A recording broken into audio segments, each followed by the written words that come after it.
महाराष्ट्राचा। नमस्कार, मी सुद्धा संध्याकाळमध्ये आपलं सगळ्यांचं स्वागत। करमाळ तालुक्यातील टाकळी येथील ग्रामीण भागातील तरुणीने कुटुंबापासून 5 वर्ष दूर राहून कर्नाटक राज्यात शिक्षण घेत आई वडिलांच्या कष्टाची जाण ठेवून गावातून पहिली डॉक्टर होण्याचा आणि ज्या शाळेत शिकली अशा 30 वर्षांपूर्वी स्थापन झालेल्या त्रिमूर्ती विद्यालयातील टाकळी येथील शाळेतील पहिली डॉक्टर होण्याचा मान मिळवला।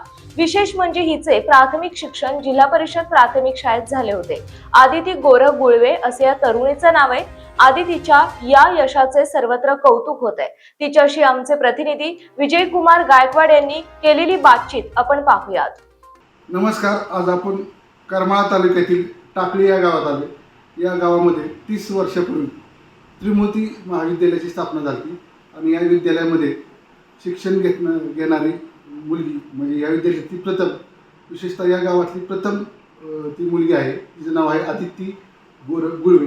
ही BAMS 5 वर्ष त्यांनी कर्नाटक राज्यामध्ये BAMS ची पदवी घेऊन ती आज डॉक्टर म्हणून आपल्या ह्या गावात आली आणि या गावातली पहिली डॉक्टर होण्याचं किंवा या शाळेची पहिली डॉक्टर होण्याचं मान तिने मिळालं।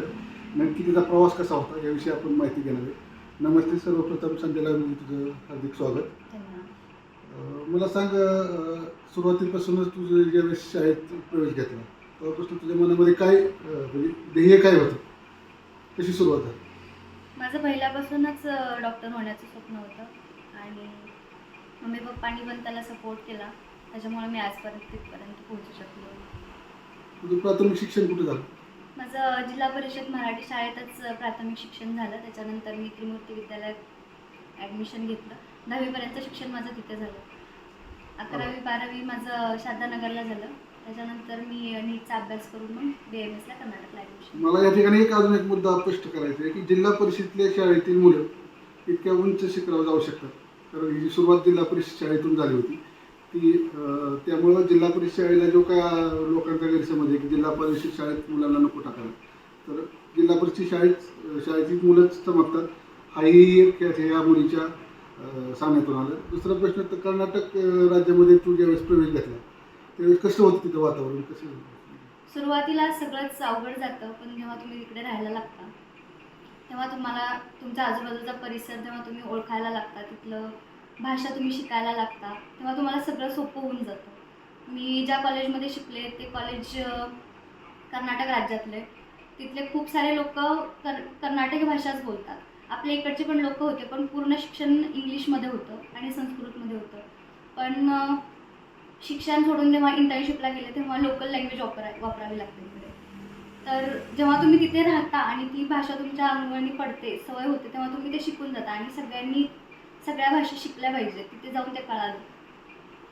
5 वर्षे तू तिकडे बाहेर होती, तर कुटुंबापासून 5 वर्ष बाहेर राहणं कसं वाटलं प्रवास, कसं काय परिस्थिती जाणवली तिथं, काय तुला त्रास जाणवला का, कसं? कुटुंबापासून लांब जायचं म्हटल्यावर त्रास तर होतोच, पण घरच्यांनी असं सांगितलं की तुम्हाला शिकायचं तर तुम्हाला थोडंसं लांब राहावंच लागेल। ते लक्षात ठेवूनच मग आम्ही बाहेर राहिलो।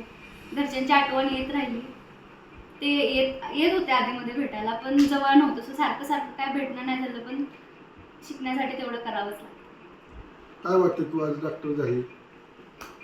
मला छान वाटते की माझ्या आईबाबांना छान वाटतंय, त्यांना प्राऊड फील होते, त्यांना काहीतरी प्राऊड व्हावं असं काहीतरी आम्ही करू शकू, त्यांच्या कष्टाचं चीज झालं। असं नाही की आम्ही खूप मोठ्या ह्यातलं आहेत आणि आमच्याकडे आधीपासून आहे, त्यांनी त्यांचे सगळं स्वप्न बाजूला सोडून आमच्यासाठी सगळं केलं, सो त्यांच्या कष्टाचं चीज झालं। डॉक्टर म्हणले आता रुग्णाची सेवा तू करणार, काय कसं वाटतं आता रुग्णाची सेवा करणार, कसं वाटतं? छान वाटतंय। हे फील्ड असं आहे की तुम्ही तुमचं त्यातून सेवा पण घडते आणि तुमचं काम पण होतंय, सो छान आहे हे फील्ड ॲक्च्युली।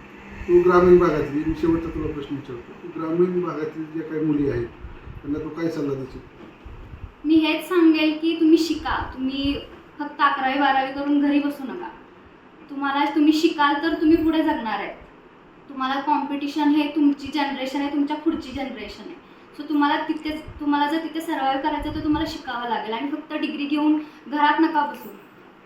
आपल्या ग्रामीण भागातल्या लोकांना शिक्षणाचं एवढं जास्त महत्त्व माहीत नसतं। आता ती वेगळी गोष्ट आहे की आता सगळ्यांना कळायला लागली, तर तुम्ही शिका, पूर्ण शिका आणि चुकीचं शिक्षण घेऊ नका, चुकीच्या मार्गाला जाऊ नका. तुम्ही शिका आणि चांगली नोकरी करा, पैसे कमवायला लागा.